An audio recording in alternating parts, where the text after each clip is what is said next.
Hi, this is Michael Hurst from fecaltransplant.org, once again reporting and answering your questions about using fecal transplant for ulcerative colitis and possibly other digestive illness as well.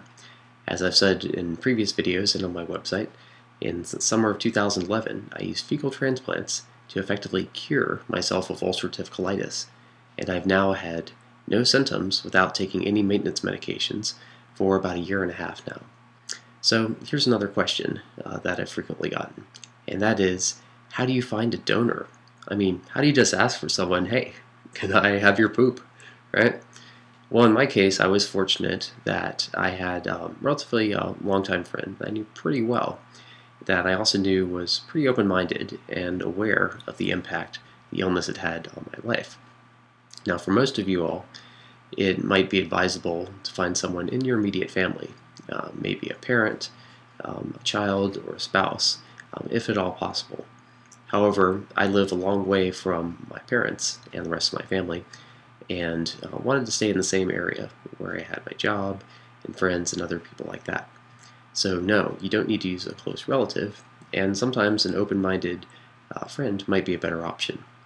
So what are your options?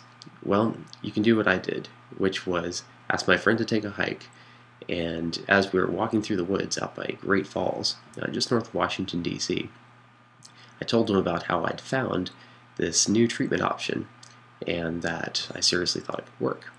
And so I just asked him, I said, hey, would you mind being my donor, my poop donor, and help make me well? And he asked me, he said, well, is there anything invasive? Do I have to have any probes or colonoscopies or things like that? I said, no.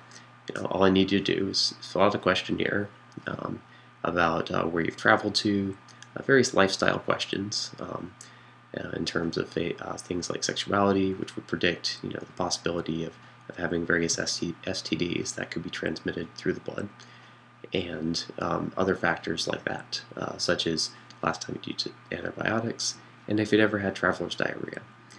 Now, once all those questions were answered, and other possibilities were done to make sure that he was a safe donor, it was a matter of actually getting an apartment together and becoming roommates. And at the time, I didn't know that it might take as few as 5 days to do this. I thought it might take longer. So I wanted to make sure I had my donor living with me. So that's another factor to consider.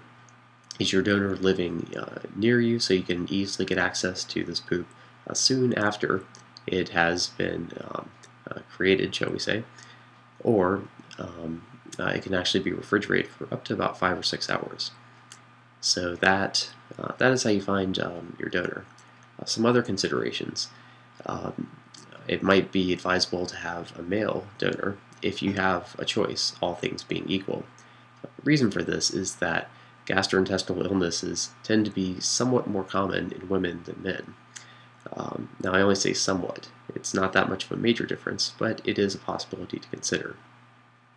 Another possibility to consider is the overall health of your donor, because there are always possibilities that other metabolic changes could be impacted by this. For example, there's research showing that it might make sense to have a donor who is more thin, because the bacteria in the colon might impact how the body metabolizes foods. And so it has been actually, fecal transplants been studied as a way to also treat obesity as well. So those are a few answers for your donor. You want to make sure that you have a donor that is free of bloodborne pathogens such as hepatitis, HIV, virus, and syphilis, and also that has not had traveler's diarrhea in the past. And so you should also make sure that they are free from common parasites such as Cryptospirilla or Giardia are some of the more common ones. A complete list of illnesses can be found in my book, Fecal Transplant Cures Ulcerative Colitis, and I can also point you to more resources as well on my website, fecaltransplant.org. This is Michael Hurst once again. Thank you very much, and have a great day.